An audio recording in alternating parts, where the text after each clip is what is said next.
जन कबीर का नींद सार, निंदक डूबा हम उतरे पार। मैं हूँ सुरेश आपके साथ अपने YouTube चैनल निष्ठा प्रे फॉर ह्यूमैनिटी पर। आओ मानवता के लिए प्रार्थना करें।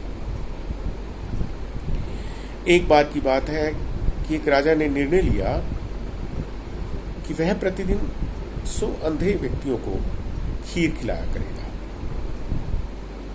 एक दिन खीर के दूध में सांप ने मुंह मार दिया और अपना जहर छोड़ दिया। परिणाम स्वरूप खीर को खाकर 100 के 100 अंधे व्यक्ति मर गए। राजा बहुत परेशान हुआ। उसे लगा कि इन 100 आदमियों की हत्या का पाप मुझे लगेगा। राजा परेशानी की हालत में अपना राजपाट छोड़कर जंगलों में भक्ति करने के लिए चल पड़ा ताकि वो इस पाप से मुक्ति प्राप्त कर सके। रास्ते में एक गांव आया।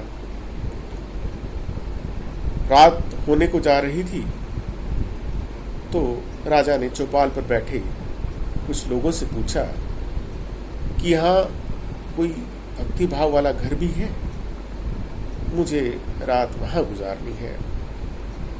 तो चौपाल पर बैठे लोगों ने बताया कि सामने उस घर में भाई बहन रहते हैं, वो प्रभु की खूब बंदगी करते हैं। राजा उस घर में गया।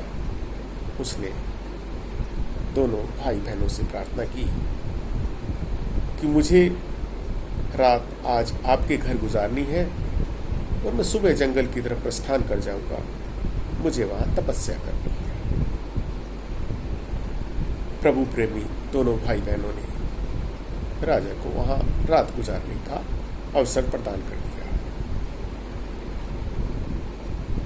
राजा जब सुबह उठा तो उसने देखा कि लड़की प्रभु की पूजा में बड़ी देर से बैठी रही।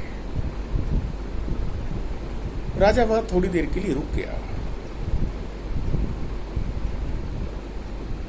लेकिन लड़की फिर भी पूजा में बैठी रही। जब वो पूजा करके उठी तो उस लड़की के भाई ने उस लड़की से कहा कि बहन, आज तो आपने पूजा में काफी समय लगा दिया। तो लड़की ने कहा कि भैया, ऊपर एक बहुत अजीब मामला आया हुआ था, इसलिए मैं वहां रुक गई। भाई ने कहा कि अतिथि हमारे घर आए हुए हैं, उनको भोजन परोसना था ताकि वो भोजन करके अपनी यात्रा आगे के लिए आरंभ कर सके। बहन ने कहा कि मामला ही ऐसा था कि मुझे विवश होकर उस निर्णय के लिए रुकना पड़ा। भाई ने कहा कि ऐसी क्या बात थी जो आपको इतनी देर पूजा में बैठकर उस निर्णय को सुनने के लिए रुकना पड़ा। बहन ने कहा कि यमराज के पास एक अजीब किस्म का किस्सा आया है। भाई ने कहा कि कैसा किस्सा? बहन ने कहा कि एक राज्य में एक राजा रहता है, उसने ये निर्णय लिया है कि वह प्रतिदिन 100 अंधे व्यक्तियों को खीर खिलाया करेगा।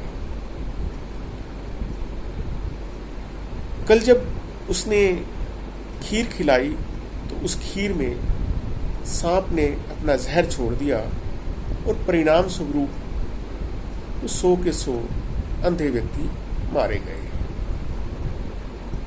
राजा ने जब सुना तो उसे अपनी बात लगी तो राजा एकदम वहां रुक गया। तो भाई ने पूछा तो फिर क्या निर्णय हुआ? बहन ने कहा कि यमराज दुविधा में है, वो ये निर्णय नहीं कर पा रहा कि इस हत्या का पाप राजा को लगे या उस सांप को लगे जिसने जहर छोड़ा, या उस रसोइये को लगे जिसने उस जहरीली खीर को बनाया।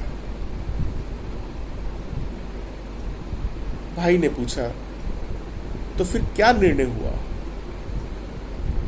बहन ने कहा कि निर्णय अभी पेंडिंग है, वो कल इसका निर्णय किया जाएगा। राजा को जब अपनी बात लगी तो उसने एक दिन और वहां रुकने का निर्णय लिया। अगले दिन बहन फिर पूजा में बैठ गई, लेकिन वो पूजा से जल्दी ही उठ गई।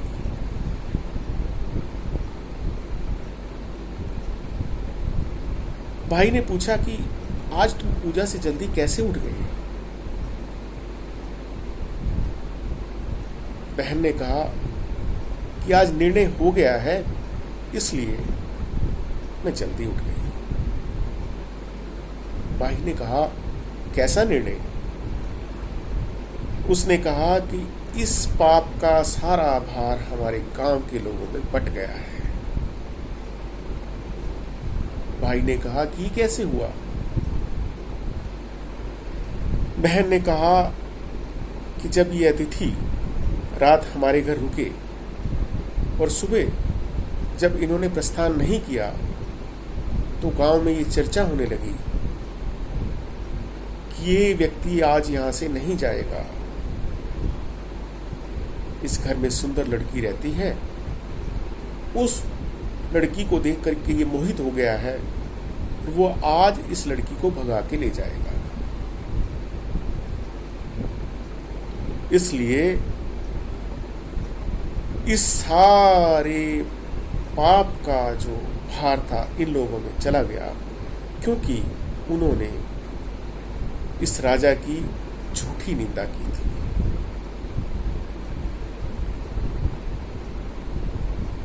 राजा इस बात को सुनकर बड़ा सुकून महसूस करने लगा।